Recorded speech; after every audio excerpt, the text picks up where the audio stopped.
Anuncio a conferência de número 6 com o tema O Direito Privado e o Processo Civil Contemporâneo. O IBD Civil tem a honra de receber o ministro Luiz Fux.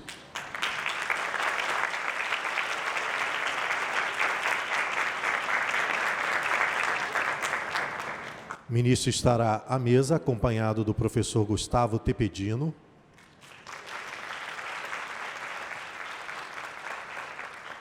da professora Aline Valverde Terra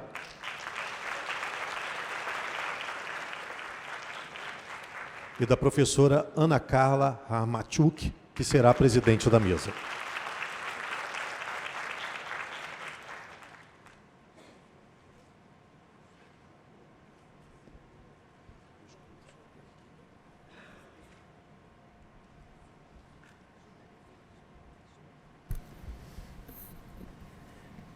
Bem, caros amigos, bom dia a todos. Eu quero aqui agradecer penhorada e vivamente ao ministro Luiz Fux, que com a sua agenda, como a gente sabe, bastante animada na Suprema Corte, não hesitou em aceitar nosso convite. Já veio outras vezes, sempre que a gente convida, e com todo carinho conosco, e justamente sendo um dos pais do Código de Processo Civil, talvez o pai, como muitos dizem. Hoje existe multiparentalidade, então não tem problema. Ele nos traz esse diálogo entre o processo civil e civil.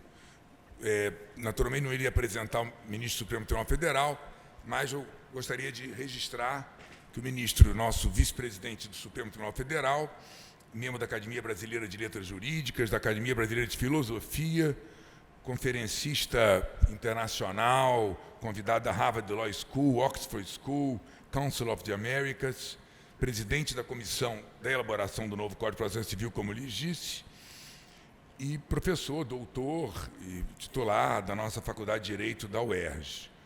Ele é autor de mais de 20 obras de processo civil.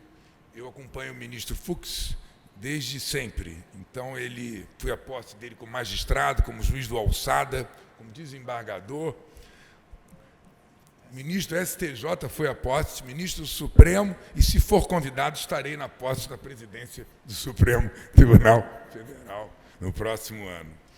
Então, eu quero agradecer a sua simpatia, seu carinho e trazer a sua cultura para nós nesse dia aqui de sábado, e dizendo que sua presença realmente enriquecerá muito o nosso trabalho. Muito obrigado, ministro e amigo.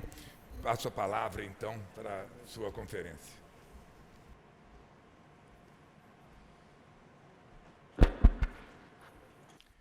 Bom, muito bom dia a todos. Queria saudar aqui a professora Ana Carla, a professora Aline Valverde Terra e, evidentemente, que deixei para o final esse querido amigo Gustavo Tepedino. Nós temos, assim, na UERJ, uma tradição de lealdade e fidelidade na nossa amizade, que eu sempre costumo dizer que nossos eventos representam ação entre amigos, e amigos que serão amigos até que nos tornemos crianças do cabelo branco que já temos e jovens de 100 anos, que continuamos jovens. Eu disse ao Tepedino que a honra é muito grande de participar desse evento e me manifestei extremamente entusiasmado de ver um auditório tão repleto num dia de sábado, principalmente porque estamos concorrendo numa concorrência desleal com Rock in Rio. Então, evidentemente, que isso já é um fator muito positivo.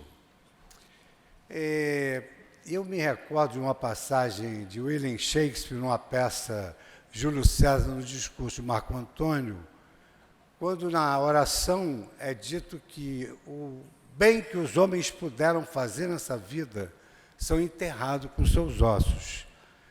E os males que eles fizeram sobrevivem à consumação dos séculos.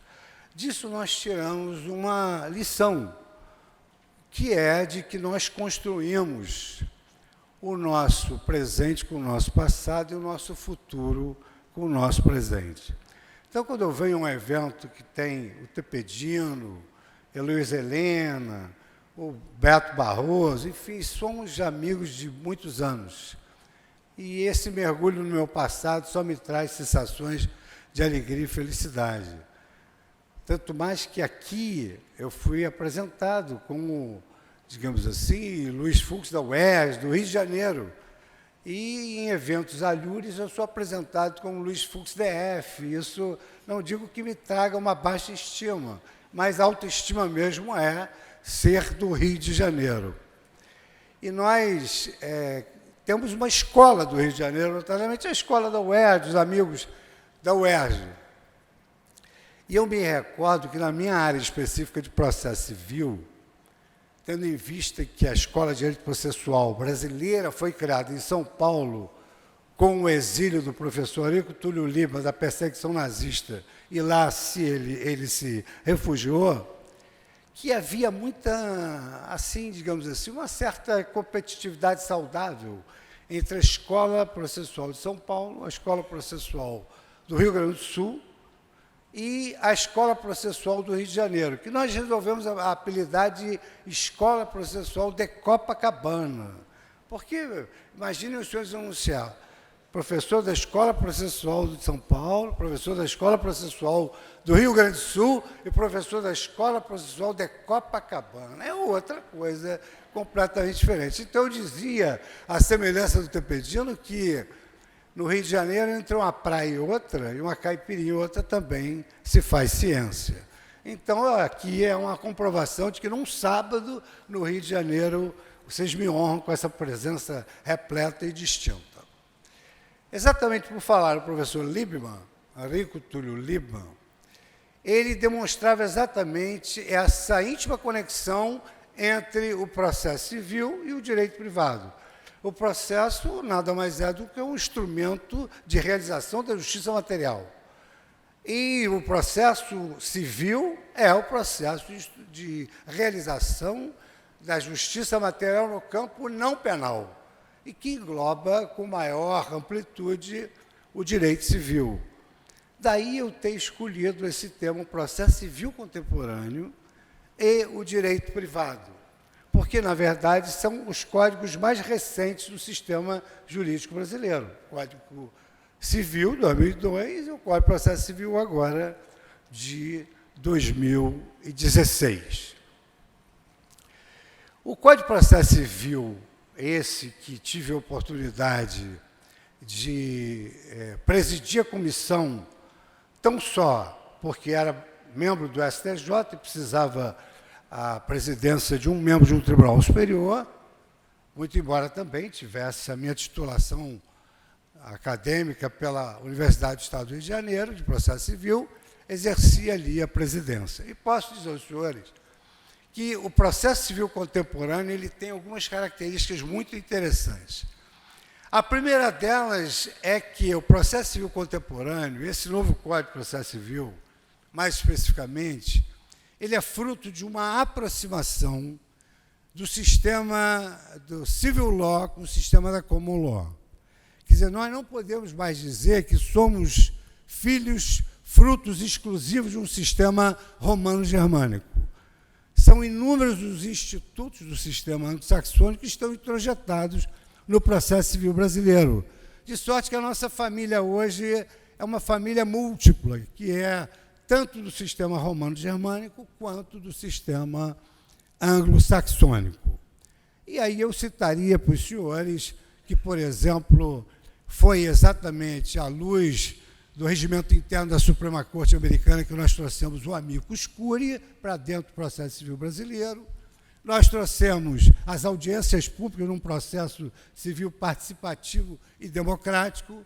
Nós temos as class actions, que estão aí há muito tempo convivendo no âmbito do processo civil. E a constitucionalização do processo civil, ela foi deveras importante na medida em que, odiernamente, não se exige só um processo que tenha uma duração razoável, que dê ao autor aquilo, justamente aquilo a que ele faz jus, mas um processo que, ao final, ele represente um resultado justo e equidistante na luta entre as pessoas que disputam judicialmente a normação, a satisfação dos seus direitos. E isso era digamos assim, um fenômeno entrevisto no início do século passado pelo professor Giuseppe Chiovenda, que ele dizia: a grande evolução do processo civil será uma lenta involução ao velho processo civil romano, tendo em vista que o velho processo civil romano tinha a influência romano-barbárica e anglo-saxônica. Pois bem, o processo civil anglo-saxônico se caracteriza pelo fato que os juízes exercem um imperium iudice, ou seja, os juízes do sistema anglo-saxônico não condenam, eles ordenam. Os juízes do sistema da common law, da civil law, apenas condenavam, mas hoje nós temos a efetivação das decisões judiciais da mesma relação jurídica em que o juiz profere a definição dos direitos do processo de conhecimento. Não temos mais execução de título judicial, temos cumprimento da sentença. Então, é uma introjeção do império jurídice do direito anglo-saxônico no processo civil contemporâneo. Por outro lado, e aí há uma troca recíproca, o direito brasileiro hoje tem nos precedentes uma nova fonte formal do direito. E o sistema anglo-saxônico, desde 1999, 26 de abril, me lembro a data que é o dia do meu aniversário, ele tem um novo Código de Processo Civil inglês. Então, eles que sempre acreditaram na justiça e na razão, que são os fundamentos do sistema anglo-saxônico, aproveitaram-se exatamente das técnicas da civil law para adotar também leis, statute laws, dentre outros, a Legal Civil Procedure, que eles adotam desde 1999, um código que ainda está numa fase embrionária, um processo civil um pouco complicado, porque eles transformaram o código desde no mapa mundi, copiaram muitas coisas de vários sistemas romanos germânicos e aí acabaram repetindo institutos. Então, essa talvez seja a primeira informação importante, que o Código de Processo Civil novo e o processo civil contemporâneo, ele é fruto de uma fusão entre o processo da civil law e o processo da common law. Em segundo lugar, um evento que todos têm conhecimento é o surgimento de uma nova escola de pensamento jurídico, que é o pós-positivismo. Nós vivemos hoje sob o palio de um neoconstitucionalismo em que as constituições são analíticas, invadem todos os ramos do direito. E isso tem uma influência muito grande. Eu, por exemplo, e acredito que o professor Tepedino, muito embora tenhamos uma diferença não amazônica, mas uma diferença de idade, eu, por exemplo, o direito constitucional que eu aprendi na Faculdade de Direito era um sistema que estabelecia limitações dos poderes públicos, digamos assim, alguns direitos políticos, liberdades e garantias individuais, mas não era uma constituição neoconstitucionalista na visão do professor Carbonell, que traz dentro de si valores morais e razões públicas que devem informar a leitura do direito infraconstitucional. Então, mais didaticamente, eu dizia para os meus alunos, na minha época, nós estudávamos direito constitucional sob um plano de ideias, e nós aplicávamos apenas o direito infraconstitucional. Então, a atividade judicial, como é a que eu exerço desde há muito tempo, fui promotor de justiça há pouco tempo, mas depois fiz concurso para juiz, era uma atividade eminentemente de subsunção dos fatos à norma jurídica. Com o neoconstitucionalismo, nós hoje temos que fazer uma leitura do direito infraconstitucional à luz do tecido constitucional. Então, vejam os senhores, um dos fundamentos da República Federativa Brasileira, erigido sob a inspiração de Deus logo no início da Constituição, é a dignidade da pessoa humana. Como é que nós vamos resolver um problema pessoal sem perpassarmos por esse valor fundante da República, que é a dignidade da pessoa humana? E isso não é só para mim, que fui juiz e apliquei o direito, mas é para os membros do Ministério Público, a Defensoria e os próprios advogados. Então, por exemplo, nós tínhamos que decidir se era possível, vejam, senhores, se era possível a comercialização do amianto. E havia uma dúvida bastante fundada de que o amianto era cancerígeno e levava à morte vários trabalhadores. Então, não se poderia decidir, primeiro, só sobre a questão do amianto, por falta de capacidade institucional e de expertise do judiciário. Não sei nada de amianto, e nem é a minha obrigação. Nós temos, por dever de ofício, conhecer o direito, que já tem 14 mil leis, são milhões de artigos. Isso por dever de ofício. E conhecer de amianto ia muito longe. Daí o amigo escuro e etc. Pois bem, essa questão que lidera a livre concorrência, a atividade econômica, a ordem econômica e social, ela teve de perpassar pelo princípio da dignidade da pessoa humana. Porque, afinal de contas, estavam em jogo ali a vida, a saúde dos trabalhadores e a livre iniciativa. E aí já impõe ao magistrado não a tarefa de subsunção, mas uma tarefa de ponderação, que é exatamente, digamos assim, uma novel visão da jurisdição à luz da constitucionalização de todos os ramos do direito. A Constituição trata de absolutamente todos os ramos do direito, tanto que hoje se apregoa a equivalência horizontal dos direitos fundamentais no campo do direito privado. E essa questão, ela permite que nós, juízes, possamos proferir decisões que se aproximam da ética, da legitimidade e do próprio sentimento constitucional do povo.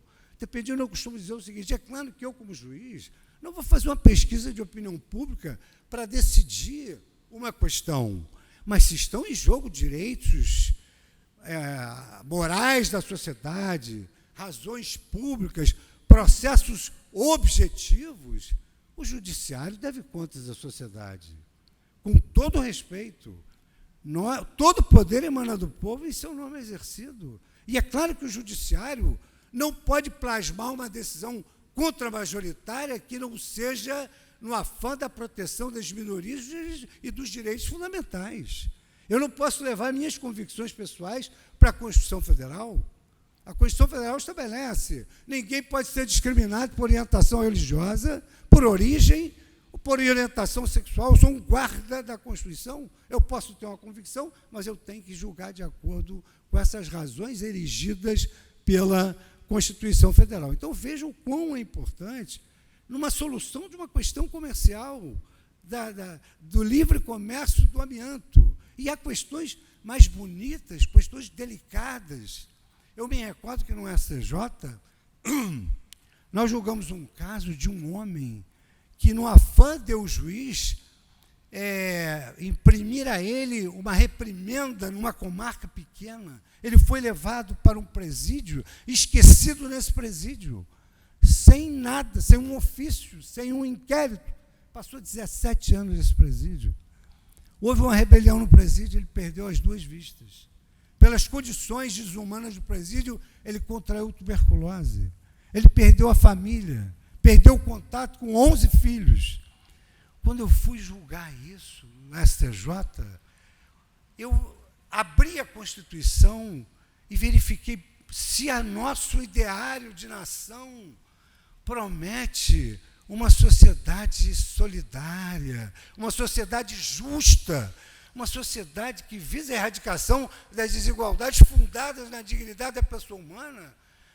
Esse homem assistiu à missa de 7º dia dele. Esse homem merece a maior indenização de dano moral que se pode conferir. Não se pode fazer um raciocínio linear num caso desses, e num país que é abençoado por uma Constituição pós-positivista que traz dentro de si valores tão nobres. Então, isso nós também fizemos introjetar, e talvez seja esse o maior ponto de interseção entre o processo civil contemporâneo e o direito civil. Porque, além da nossa preocupação com uma prestação de justiça tempestiva e específica, é muito importante que as soluções judiciais sejam justas. Isso parece uma ironia da vida. O que é justiça? O que é justo? Eu me recordo que um dos livros que mais me fascinou na época de faculdade foram os livros de Hans Kelsen. E Hans Kelsen, jurista de Viena, que dedicou uma vida inteira para estudar o fenômeno da justiça, ele escreveu O Sonho da Justiça, A Ilusão da Justiça, O Império da Justiça, e no ocaso da sua vida ele lavrou a última obra. O que é a justiça? E dizia ele, o importante não é saber a resposta, é não parar de perguntar. Mas, evidentemente, que aquela regra da Lei de Introdução ao Código Civil, que ela hoje está introjetada, de certa forma, na Lei de Introdução das Normas do Direito Brasileiro, de que o juiz tem que julgar para que aplique a lei, tendo em vista os fins sociais a que ela se destina, aquilo era muito pouco, aquilo não trazia nenhuma lembrança aos juízes no momento de decidir. E o que o novo Código de Processo Civil procurou erigir? Procurou erigir um dispositivo, no artigo 8º, que traz uma regra em procedendo, porque a consulta ao Código de Processo Civil, eu tenho certeza que os juízes fazem, que estabelece o juiz, ao decidir, deve aplicar a lei aos fins sociais a que ela se destina, observando os valores maiores da Constituição, como a dignidade da pessoa humana, a impessoalidade, a eficiência, a razoabilidade. São regras em procedendo que conduzem o juiz a uma solução que represente uma caridade justa e uma justiça caridosa. Me recordo de uma obra de Calamandrei em que o editor o homenageou com uma vinheta que era uma balança na capa do livro. E nessa balança havia um volumoso código sobre um dos pratos e uma rosa no outro. E o prato pendia exatamente para onde estava a rosa, numa demonstração que, ante a frieza da lei, deve prevalecer a caridade humana, a sensibilidade humana. A Carta de 7 Partidas dizia: juízes devem ser homens sensíveis e saber direito, se possível. Então, que era o mais importante. A sentença deriva do sentimento. Sentença é aquilo que o juiz sentiu à luz do direito e das provas. Então, nós resolvemos introjetar no processo civil brasileiro, que é um processo contemporâneo, essa regra em procedendo. Senhor juiz, se o senhor for julgar uma questão relativa às pessoas, leve em consideração a dignidade da pessoa humana. Se o senhor for julgar algo relativo à administração pública, leve em consideração a moralidade administrativa, a impessoalidade, a razoabilidade. Num outro caso, por exemplo, uma criança ia sendo jubilada de um colégio porque os pais não pagaram a mensalidade. Mas ela ia ser jubilada no 3º mês do início do ano letivo. Então, nós entendemos que a dignidade da criança merecia uma tutela mais cautelosa. O colégio não ia falir se deixasse aquela criança esperar acabar o semestre. E o colégio tentasse uma autocomposição que otimiza o relacionamento social com os pais daquela criança, que efetivamente não pagaram o colégio, não, de propósito, certamente passando as dificuldades do trabalhador brasileiro que vive no limite da sua sobrevivência biológica. Essa que é a verdade. Nem sob o palio dos valores morais o legislador teve coragem de ajustar o salário mínimo e ainda ter a disfarçatez de defini-lo como suficiente para pagar aquilo tudo que está previsto na Constituição. Então, introjetamos também esses valores morais, que será exatamente um deles que eu vou destacar para revelar essa conexão belíssima entre o processo civil contemporâneo e o direito privado. Eu até agradeço a organização do evento e ao meu querido Tepedino, que, tanto quanto me consta, é a única intervenção sobre o processo nesse evento de direito privado. Agradeço a honra de ter me conferido essa primazia. E, por fim, não da palestra, né, eu estou começando, por fim, eu queria dizer aos senhores também que o novo Código de Processo Civil ele sofre a influência de uma nova escola do pensamento jurídico, que não é utilitarista, é uma escola do pensamento jurídico que tem sua origem no final do século passado, em Chicago, Law and Economics, lá, Direito e Economia, e hoje que se denomina de Análise Econômica do Direito, que é hoje uma escola de pensamento jurídico que tem precursores da Europa, como o professor Louis Cadier, Harvard, professor Steven Chavel, professor Catherine Speyer, e que visa exatamente que o direito seja eficiente, tanto o direito material quanto o direito processual. E a eficiência significa dizer, conferir ao jurisdicionado algo que ele não nutra dentro de si o desejo de fazer justiça pelas próprias mãos. Então, o processo civil contemporâneo se alimenta dos critérios da análise econômica do direito que visa que o processo seja eficiente. E tanto o professor Cadier, professor Michel Polinsky, de Stanford, professor Steven Chavel, de Harvard, têm critérios uniformes de como é que se considera um sistema processual eficiente. Mas isso não é uma mera divagação acadêmica. Por quê?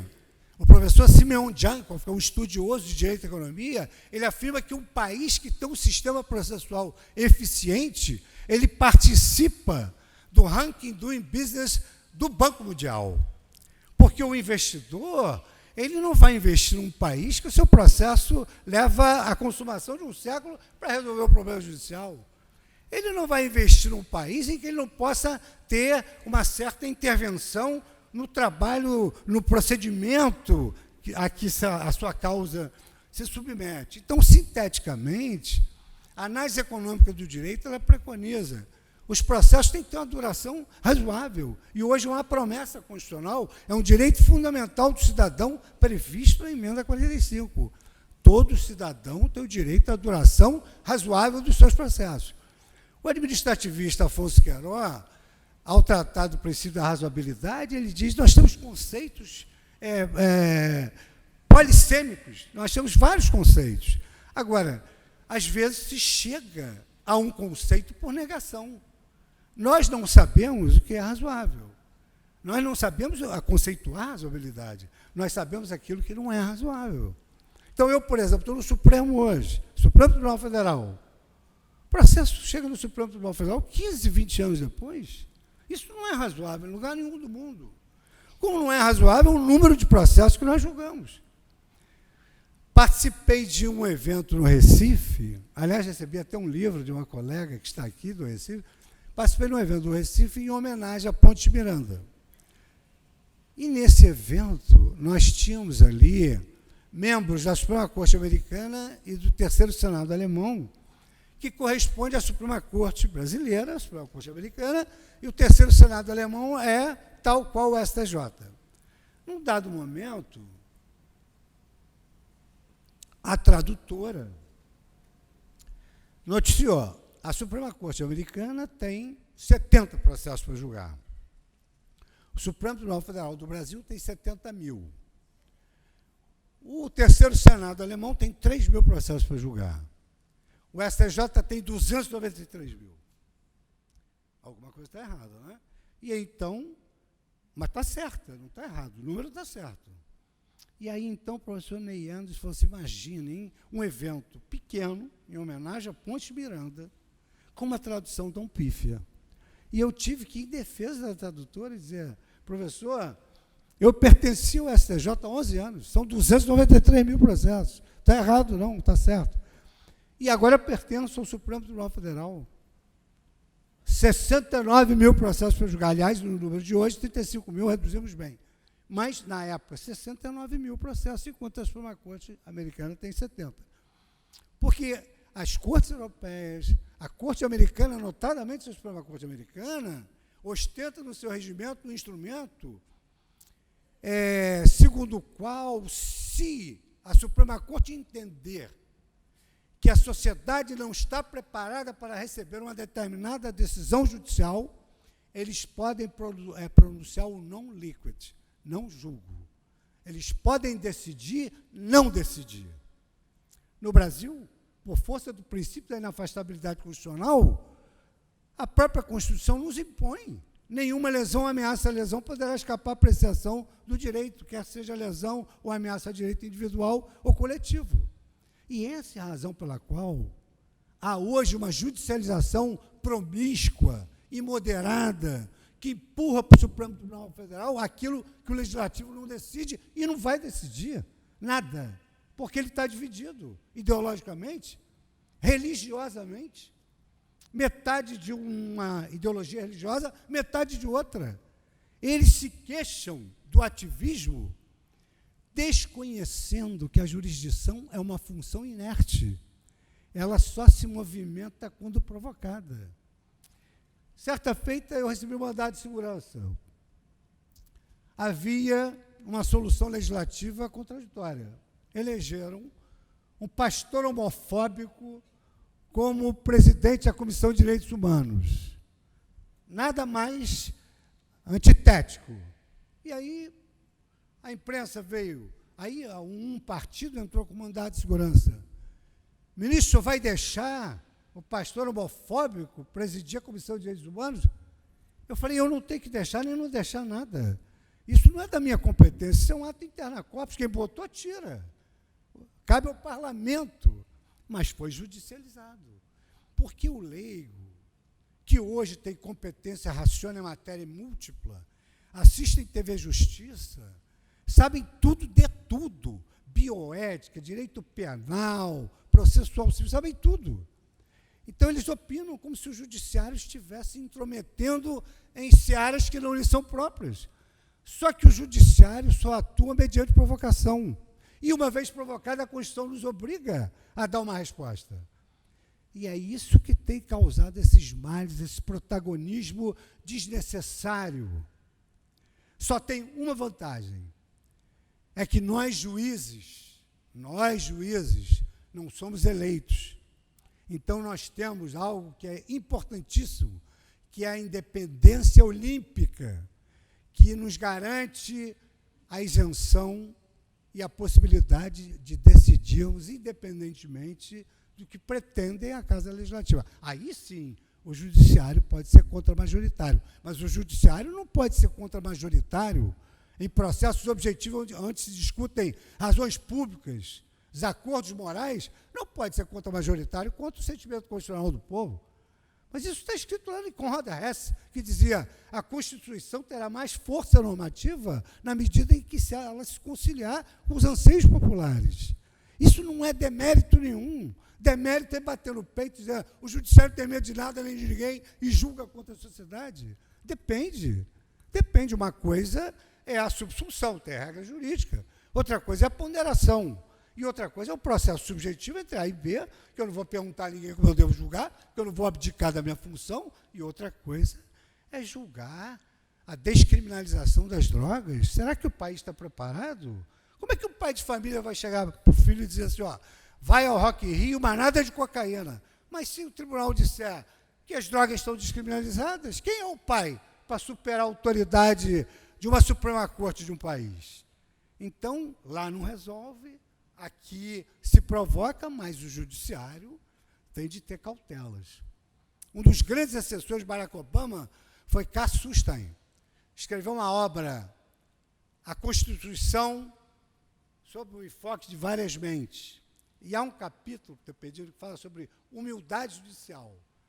Então ele diz, nesse capítulo da humildade judicial, os juízes têm o dever de decidir ainda que o céu caia sobre a terra. Mas se realmente o céu for cair sobre a terra, ele tem de pensar duas vezes. Humildade judicial. Como também temos que ter a humildade judicial, se o colegiado decidir algo que me contrarie muito, eu faço parte do colegiado. A dissenting opinion no Brasil não pode ter valor aqui, como não tem nos Estados Unidos. É um justice que lavra o acórdão. Aqui todo mundo fala, a TV Justiça divulga, as redes sociais representam hoje, digamos assim, quase que uma academia jurídica, Mas a verdade é que o importante é a palavra da corte. O importante é a palavra da corte como uma só voz, mas obedecendo o sentimento constitucional do povo. Então, a análise econômica do direito, ela visa a eficiência que, dentre outras coisas, se engloba as decisões justas. É o mesmo que ocorre com a razoabilidade. Nós não sabemos o que é justo, mas nós sabemos aquilo que não é justo. Então, a análise econômica do direito, ela preconiza duração razoável dos processos, possibilidade de intervenção das partes. O processo é um método civilizado de debate, substitutivo da vingança privada. Então, as partes podem intervir. E hoje o processo civil contemporâneo permite a denominada contratualização do processo. Porque se nós podemos delegar um terceiro árbitro a possibilidade de aplicar procedimento de direito material à nossa causa, por que não ao juiz? Quantas vezes eu, como juiz da nona vara civil, recebi advogados, dizendo, senhor juiz, tem acordo ou não tem acordo? Eu fiz meu pedido, o réu se defende, o senhor manda fazer uma perícia e para nós está bom. O senhor decide, não tem nem recurso. E hoje isto está consagrado no processo civil contemporâneo, no processo civil brasileiro, artigo 190 e 191. As partes fazem um contrato processual. As partes podem estabelecer um calendário vinculativo para o juiz e para as partes. Vejam o avanço do processo civil contemporâneo com essa influência da anglo-saxônica e a constitucionalização do processo e mais a análise econômica. Duas outras influências notáveis, três influências notáveis da análise econômica no processo civil contemporâneo. Em primeiro lugar, estratégias de desestímulos às ações frívolas. Aí os senhores me perguntarão, mas o que são ações frívolas? Ações frívolas, eles chamam de nuisance, ou seja, ações de resultado negativo esperado. Mas por que uma pessoa promove uma ação que ela sabe que vai perder? Porque ela promove uma ação no afã de arrancar concessões. Ela pode criar um precedente ruim para uma pessoa jurídica que tem milhões de casos iguais. Então, as ações frívolas, elas conduzem a um acordo desnecessário. E o que preconiza a análise econômica? Efeitos aterrorizantes, killing effects, ou seja, o professor Steven Chavel, ele pontua a severidade da sanção econômica para desestimular essas ações frívolas.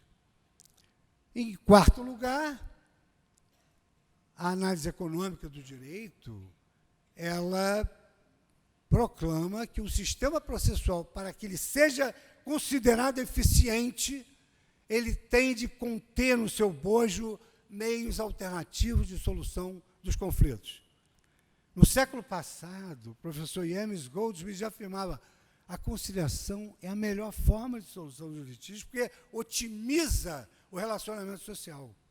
E o professor Barbosa Moreira, com aquela finura e com aquela inteligência que ele tinha, assim, e um humor fino, ele dizia, Luiz, a conciliação é a melhor forma de solução dos litígios, porque ainda não inventaram uma fórmula do juiz julgar a causa empatada e condenar o escrivão nas custas e nos honorários. Então, ele não pode julgar empatada, essa é a melhor solução. Agora, vejam que dado interessante do processo civil contemporâneo. Na conciliação, nesses meios alternativos de conciliação, o processo civil contemporâneo trabalha com a psicologia hedônica e recomenda que as conciliações sejam levadas a efeito quando delas resultam para as partes que se conciliam a sensação de justiça e de felicidade. Então, há um autor, Jonathan Mason, que escreveu Happiness and the Law, a justiça e a felicidade. Então, eu participei de um colóquio do Ministério Público, onde eu tive a oportunidade de dizer, eu já fui membro do Ministério Público, depois saí. O Ministério Público tem que fazer TACs, termos de ajustamento de conduta, que a pessoa tem a sensação de que não foi injustiçada. Eles fazem termos de ajustamento de conduta que são inviáveis, e essas ações civis públicas não acabam.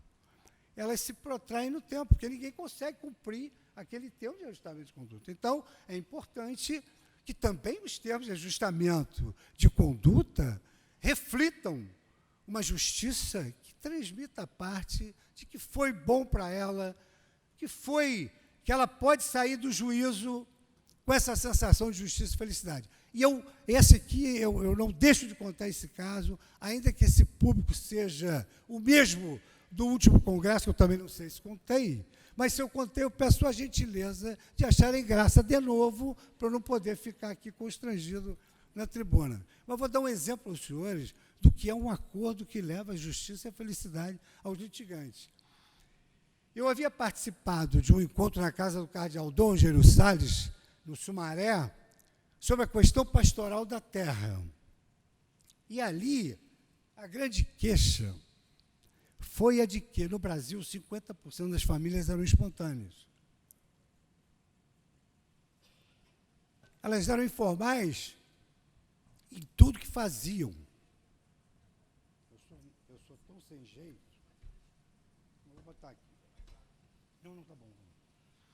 Então, na casa do cardeal, a questão pastoral da terra. Metade da plateia favelados, metade da plateia juízes.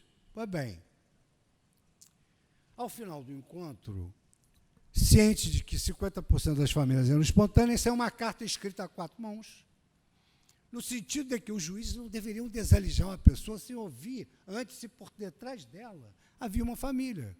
Porque famílias espontâneas, eles não fazem nada formalizado, nem casamento, mas ali há uma família. Ali tem amor, tem filhos, tem família. Ali é uma família espontânea, mas é uma família. Então, nós, juízes, passamos a nos preocupar com isso. Alguns mais, outros menos. Porque é fácil você deferir ou eliminar, bota o oficial de justiça para cumprir. Agora, se a jurisdição visa evitar problemas sociais, se a sua finalidade é a pacificação social, você não pode criar um problema maior do que aquele que você pretende evitar. Então, eu me deparei com uma ação possessória, comodato, assinado, testemunha, prazo expirado, em que o cidadão se comprometeu a sair, não saiu do imóvel. A ação possessória de força nova, como todos sabem, permite uma liminar de desalígio. Moléstia à posse, caracterizada. Não cumprimento do prazo comodato, conduz ao esbulho possessório. Pois bem. Mas eu falei, vou ouvir. Pode ser que seja esse o caso. Aí apregoei as partes. E agora que vem o lado pitoresco de tudo isso, que aqui, convenhamos, os senhores estão sendo de uma parcimônia ímpar, mas hoje é sábado. Tem que lembrar de Vinícius de Moraes, né, o dia da criação, porque hoje é sábado. Essa história é importante, para que nós não saiamos daqui só com essas noções maçantes jurídicas, uma noção mais humanizada. Então, eu apregoei as partes e darei um detalhe para os senhores. No meu gabinete, tem uma bandeira do Brasil, que é o ar que eu respiro, meu país, é o berço do meu querido pai, que o Tepedino lembrou hoje, é o túmulo do meu pai, o berço dos meus netos e filhos. O Brasil, para mim, é tudo. É uma bandeira do Brasil. E ao lado da bandeira do Brasil tem a bandeira do Fluminense. Eu sou tricolor, ninguém é perfeito. Enfim. Pois bem, apregoadas as partes, entraram os advogados da entidade bancária, todos bem trajados, pastas magníficas, dentro das pastas, palm top, laptop, caneta laser, acho até que tinha uns pequenos mísseis assim, para qualquer tipo de problema mais grave. E do outro lado entra um homem incauto, com aquele ar da inconsequência, penteando o cabelo. Aí os senhores me perguntam, mas o senhor foi juiz da 9ª Vara Civil em 1988, como é que lembra que o homem estava penteando o cabelo? É porque no Rio tem um pente preto, desse tamanho, escrito Flamengo, em dourado. Aí eu falei, o homem não tem razão, não tem advogado. Ainda entra no meu gabinete com pente Flamengo. Eu falei, bom, desgraça pouco, é bobagem, né? Mas eu falei, não posso me deixar levar por isso, me controlei. E aí, não tinha advogado, começamos a audiência. A primeira pergunta, natural, há possibilidade de uma conciliação? Há possibilidade de uma conciliação? Há possibilidade. Falaram os advogados do banco, acho que ele nem sabia direito. acordo, conciliação, tem que falar uma linguagem que o povo entende. Pois bem, e aí eu falei assim, eu queria saber do senhor, em primeiro lugar, o seguinte, esse documento o senhor assinou, assinei. O senhor saiu? Não saiu, não, senhor. O senhor sabe que estou errado? Sei, sim, senhor. Então, pronto. Aí me tranquilizei com relação à questão jurídica. Agora, uma questão humana. Me diga uma coisa, o senhor tem uma família? Aí ele falou, não, ainda não. Aí eu disse a ele, ainda não. Então, aí me tranquilizei também sob o ângulo humano. Última pergunta, porque como juiz nós fazemos acordos de desocupação que são muito mais fáceis que esperar o recurso ser julgado. Quanto tempo o senhor precisa para desocupar? Ele disse, meio-dia. Os senhores sabem que o processo tem um custo social, né? Quer dizer, o custo social é o custo do Estado, a preocupação das pessoas. No Uruguai há estudos que as pessoas ficam doentes, porque litigam o juízo. Chamar uma pessoa de ré, muito embora seja linguagem técnica, aquilo é uma ofensa gravíssima. Então as pessoas adoecem, então tem um custo social. Aí eu disse para ele, eu sou juiz, eu não tenho o menor direito de invadir a sua privacidade. Mas nós estamos acostumados aqui a fazer acordos de meses. E aí todo mundo se mobilizou, o senhor entrou com uma calma tremenda, até devo lhe dizer, o senhor não leva isso em consideração, mas com pente Flamengo, o senhor tricolor, está vendo a bandeira aqui. E aí o senhor diz que precisa de meio-dia. Por que o senhor não saiu antes? Ele falou, pois é, o senhor me perguntou se eu tinha uma família. E eu disse, ainda não. Por quê? Porque eu vou me casar exatamente amanhã. E eu preciso de meio-dia para acabar meu casamento, voltar com a minha esposa para casa, onde eu resido hoje. Preciso desse momento de calma de meio-dia. Imagina ter pedido um período de probation, de lua de mel, de meio-dia. Levaria a uma anulação de casamento imediata. Pois bem, e aí os advogados se comportaram com os senhores, acharam graça, realmente, meio-dia, porque vai casar, e resolveram dar a eles de presente um termo de ocupação por 4 meses sem pagar um tostão. Então, eu dou esse exemplo da análise econômica do direito, porque isso é que é a sensação de justiça e de felicidade. Porque tanto os bancos, o banco, na época, se sentiu feliz de ter feito aquele acordo, quanto aquele homem desvalido que foi atendido pela justiça com caridade, com humanidade, como devem se portar os juízes, porque eu sou juiz há 40 anos e posso assegurar aos senhores que Calamandrei tinha razão naquela pérola literária quando ele escreveu: a justiça é a ponte por onde passam todas as misérias e todas as aberrações. Não tenho dúvida disso. Eu conheço a justiça do interior até o Supremo Tribunal Federal. Tanto que, quando eu fui tomar posse no Supremo Tribunal Federal, hoje eu posso falar isso com calma, estou equilibrado. Eu disse assim, eu comecei meu discurso dizendo, março de 1982, coloco a minha beca e entro na 4ª Vara Criminal de Niterói para exercer minha função de magistrado, pela vez primeira. Vou pegar a barca Rio-Niterói às 5 horas da manhã, enquanto a minha mulher balança a mamadeira da minha filha Mariana. Depois eu disse, fevereiro de 2011, me preparo para ingressar, para assumir a cadeira da mais alta corte do meu país, o Supremo Tribunal Federal, emocionado ainda sobre os tons e a música do hino nacional brasileiro. Então, eu conheço a justiça desde a comarca do interior, quando o juiz realmente é o artesão da solução do caso concreto. Faz júri, despejo, inventário, família e etc. E posso assegurar aos senhores que, se há um vetor na vida que o juiz deve seguir, é o vetor da humanidade, da humildade e da caridade humana. Primeiro, procure uma solução justa e depois dê a ela a roupagem jurídica. Finalmente, a análise econômica do direito preconiza o sistema de precedentes, que hoje faz do precedente judicial uma fonte formal do direito. Vantagem do precedente: evita erros judiciários, facilita conciliações, evita judicialização. Nos Estados Unidos, pelo respeito ao Estado de Decisions, só 5% das causas são judicializadas. A revista Forbes informa que, no Texas, na cidade de Delaware, estão as 500 maiores corporações do mundo, porque lá há uma jurisprudência íntegra, coerente e estável sobre direito empresarial. E aí todos ali, essas empresas se situam porque ninguém vive sem previsibilidade. E a jurisprudência traz isso, a previsibilidade, a segurança jurídica e, acima de tudo, consagra o princípio da isonomia.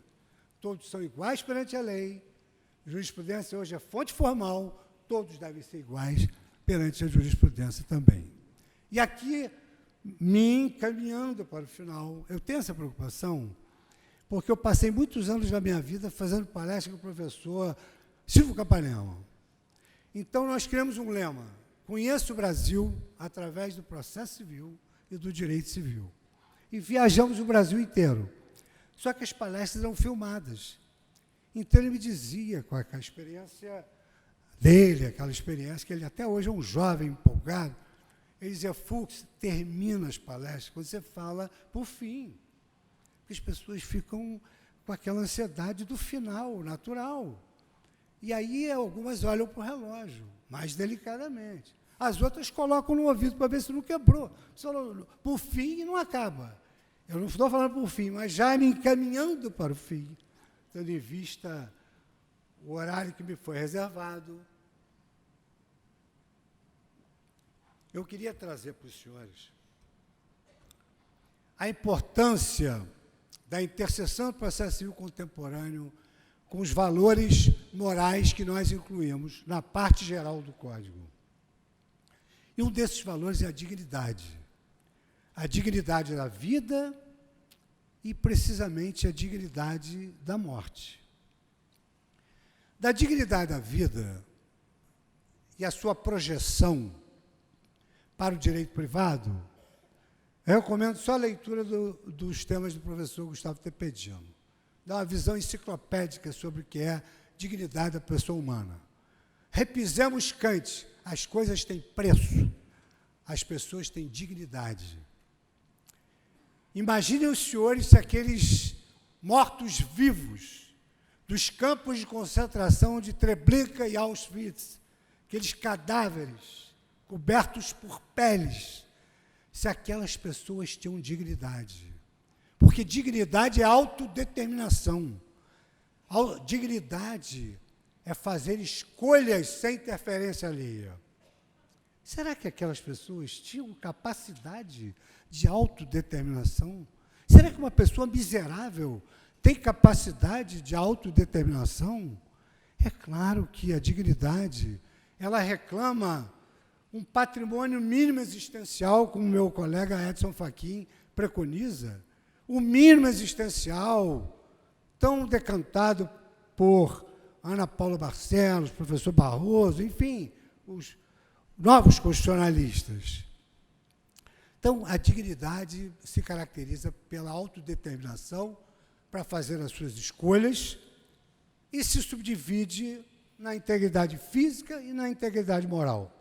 Na integridade moral, o Código Civil hoje tem um capítulo interno sobre os direitos da personalidade. A dignidade humana se traduz no direito privado através dos direitos da personalidade. Direito ao nome, direito à honra, direito à sua reserva. Com relação ao direito à honra, também gostaria de trazer, eu acho que eu vou cometer uma desobediência cívica pequena, mas eu acho que eu vou ultrapassar um pouquinho só os 40 minutos. Isso eu não posso deixar de contar aos senhores. Eu era juiz do Tribunal de Alçada. E no Rio de Janeiro havia uns quadrilheiros que estavam vendendo quiosques na Lagoa. Os quiosques são inalienáveis, bens públicos aqueles quiosques. O sujeito resolveu fazer contratos, saiu vendendo os quiosques.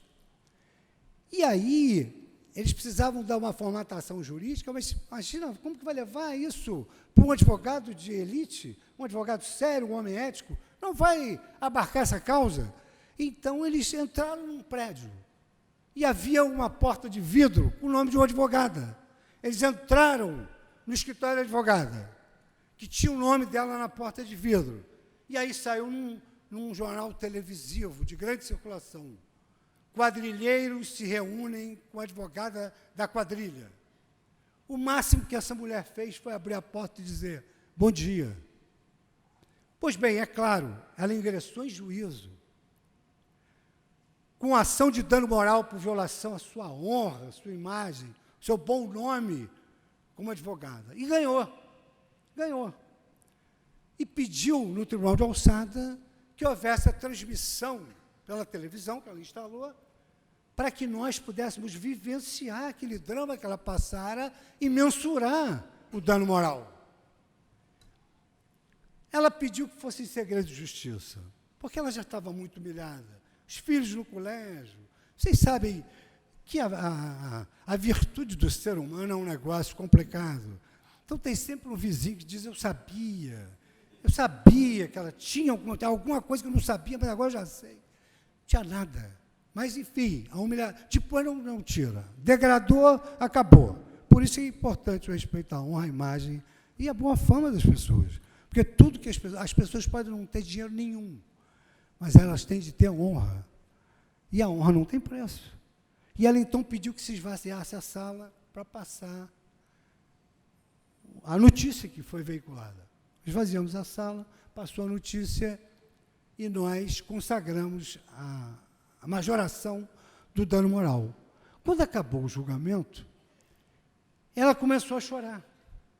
Então, o professor Silvio Capanema foi a ela e disse assim: mas a senhora teve recompensada a sua humilhação?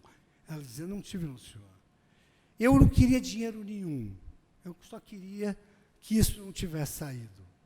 Porque sofreram meus filhos, sofreram os familiares.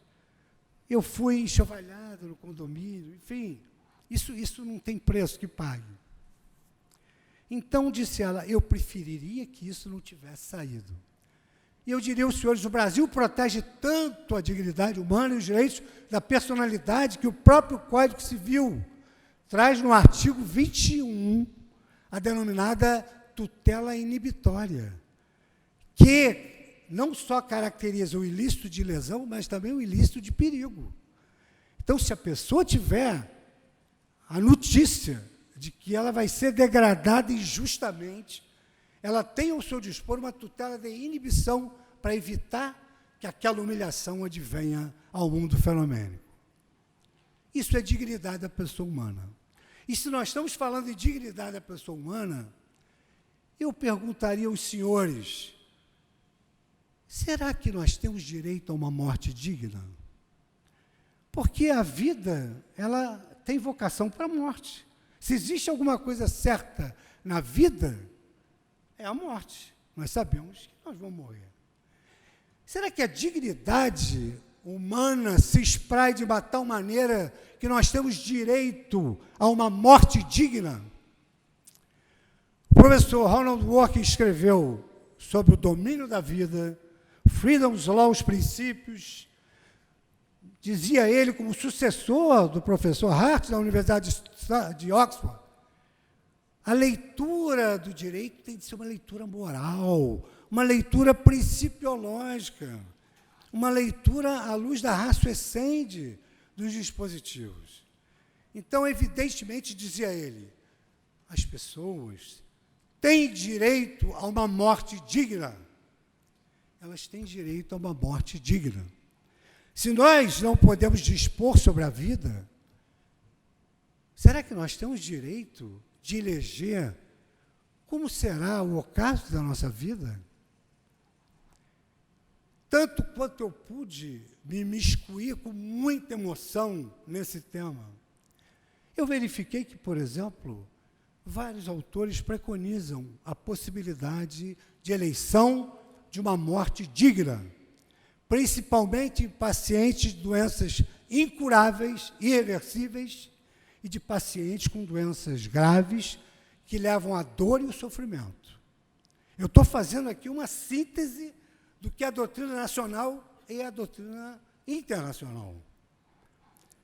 há hoje uma unanimidade de que esses doentes têm direito a uma morte digna, desde que haja informação, comitês biomédicos, bioéticos, para que os médicos tenham informações. Porque não existe vida sem sofrimento. E Deus permite o padecimento até para que, por contraste, nós possamos dar valor à vida. Mas sofrimento tem limite, dor tem limite. E, evidentemente, que se existe algo que está encartado na dignidade humana, na escolha existencial, é poder escolher que não se quer morrer com dor, nem com sofrimento. De sorte que, numa síntese muito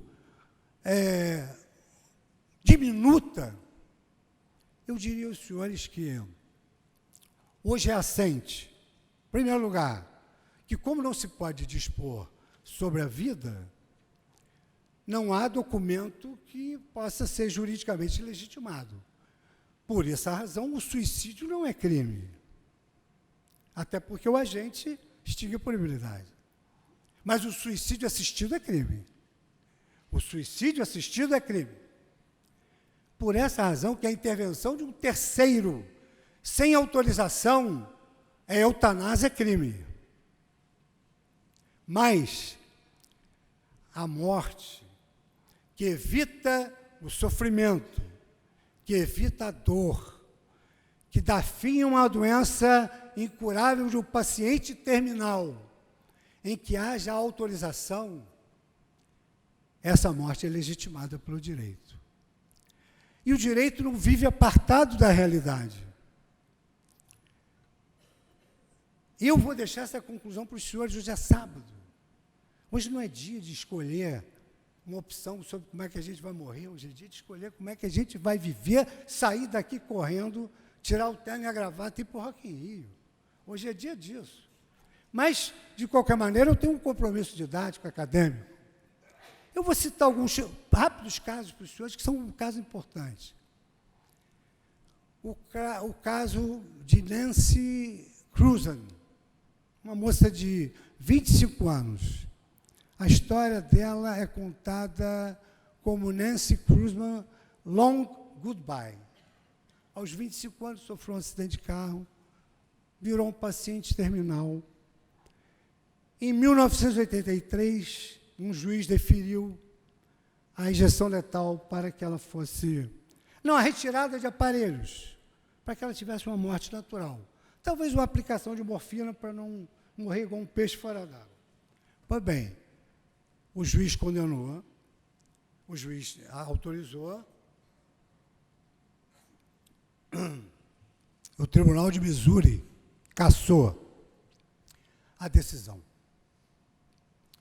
Morreu em 1990, e na lápide constava, morreu em 1983, partiu em paz em 1990. Essa é a história dela. Lillian Wine, 70 anos, avó de 10 netos, sofria de uma artrite reumatoide que, ante um carinho de um neto, ela chorava de dor. O médico aplicou-lhe uma injeção letal no Reino Unido e esse médico foi condenado a uma pena mínima. Mas ali abriu-se uma fresta. Aquela condenação derivou da falta de autorização. Então, a autorização começou a chamar a atenção de que, com autorização, efetivamente, já seria possível. Há várias histórias.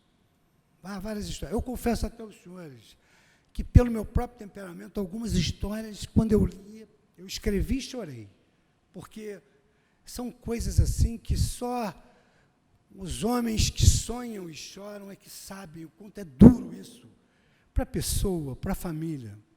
Tanto que hoje se admite, no Brasil, a denominada ortonásia. Não é eutanásia. É a ortonásia que foi prevista no Conselho Regional de Medicina, depois revogada e posteriormente restaurada. Hoje é uma lei prevendo a morte por eleição, com informação, com autorização, e não só autorização expressa, com autorização até tácita, à luz do modus vivendi da pessoa. Então, evidentemente, que uma pessoa feliz, uma pessoa que tem uma compreensão de que a vida é simples e luminosa, essa pessoa, ela vai querer apagar para dar vaga para outro, ela não vai querer, enfim, ficar sofrendo longamente. Você infere da vida como ela quereria ter o seu final de vida. Então, hoje, no Brasil, a ortonásia é um instrumento que se pode utilizar para evitar uma dor, um sofrimento, não da família, da própria pessoa. É claro que hoje podemos fazer isso em vida. Os cartórios hoje fazem declarações de que é possível escolher como se quer morrer, diante do sofrimento, da dor e da doença grave e irreversível. Então, o nosso país, em termos de dignidade da morte, traz, digamos assim, um panorama humanizado. Não quero mais falar de morte. Acabou o problema da dignidade da morte. Vou terminar. Mas não vou terminar com isso, porque isso seria muito duro. Eu quero terminar com uma coisa compatível com o dia da criação de Vinícius de Moraes, que falava o tempo inteiro de amor. E aí pode surgir a pergunta, será que é possível morrer de amor? Essa é a pergunta para sábado. Eu tinha que ter falado desses dramas todos. A dignidade de morrer por amor. Então, conta-se que, na Inglaterra, um maestro, Ted Bones, e a sua esposa, Joan, ambos sofriam de câncer. O dela era pior. No Reino Unido não era permitido, Suíça admite a eutanásia, viajaram para a Suíça. Viajaram para a Suíça para uma casa chamada por alguns de Casa da Morte, mas o nome do instituto era Dignitas. Aqui se morre com dignidade. Fizeram uma viagem a Zurique, levaram os filhos, deitaram numa cama de mãos dadas, os filhos assistindo e morreram juntos, 10 minutos depois de ingerirem simultaneamente um líquido branco. Morreram por amor, porque ele disse que não aguentaria sobreviver à sua morte. E quem nos fala sobre a possibilidade de morrer por amor, não só um poeta nosso, mas também um pequeno filme que eu recomendo aos senhores que procurem, não sei se na net ou no Netflix, eu não me lembro onde é que eu achei e vi. Chama-se A Festa de Despedida. A festa de despedida trata como é que os seres humanos são solidários em relação àqueles que vão morrer. Eu só vou comentar como é que começa o filme. O filme se inicia com uma velhinha indo atender um orelhão dentro de um asilo de velhos. Ela atende o orelhão e uma voz ao fundo, manipulada por um aparelho, fala com ela, Elda, Elda. E aí ela diz assim, Deus, ninguém acredita que eu falo com o senhor. E a voz repete para ela, Elda, eu estou te ligando para te dizer que ainda não tem vaga para você aqui. Assim começa o filme A Festa de Despedida. Mas é claro que só esse exemplo do casal inglês é possível morrer por amor. Eu imagino que os senhores agora tenham se assustado que eu tirei esse papel aqui todo do bolso. Isso me lembra o Evaristo de Moraes. Eu fui, que Deus o tem em bom lugar, meu querido amigo, eu fui paraninfo dos 2 filhos dele, e ele, então, no dia da formatura, ele era o patrono da turma, eu era o paraninfo. E aí ele fez os elogios, que eu era muito amigo, queridíssimo amigo dele, cuidava bem dos filhos dele, e na época eram aquelas impressões matriciais. Lembra que tinha uma caixa de papelão enorme? Ele pegou a caixa de papelão daquela, botou na tribuna do Teatrão da UERJ e começou. Passou a primeira. Magnífico reitor da Universidade do Estado do Rio de Janeiro. Quando ele fez aquilo, aquele bolo de papel, as pessoas do auditório, as portas estavam trancadas.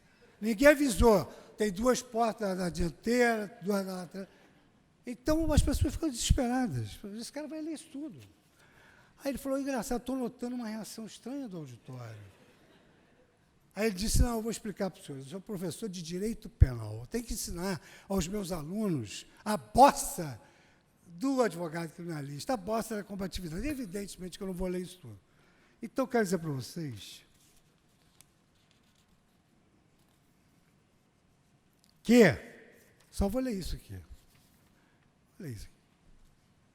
Eu só vou ler isso como homenagem pela tolerância com que me ouviram.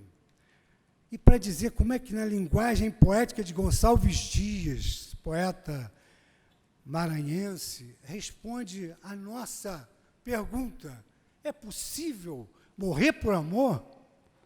Então diz ele: segui-la sem poder fitar seus olhos, amá-la sem ousar dizer que amamos, e temendo roçar os seus vestidos, arder por afogá-la em 1000 abraços. Isso é amor. E desse amor se morre. Muito obrigado.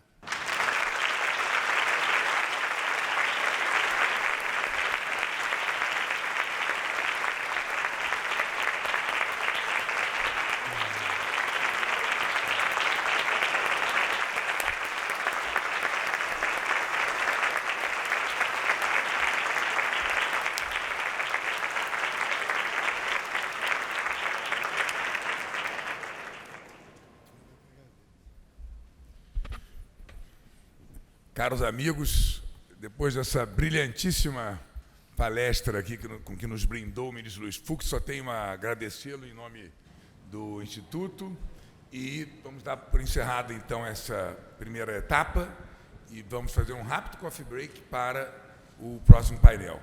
Ministro, muito obrigado, foi o máximo aqui. Obrigado.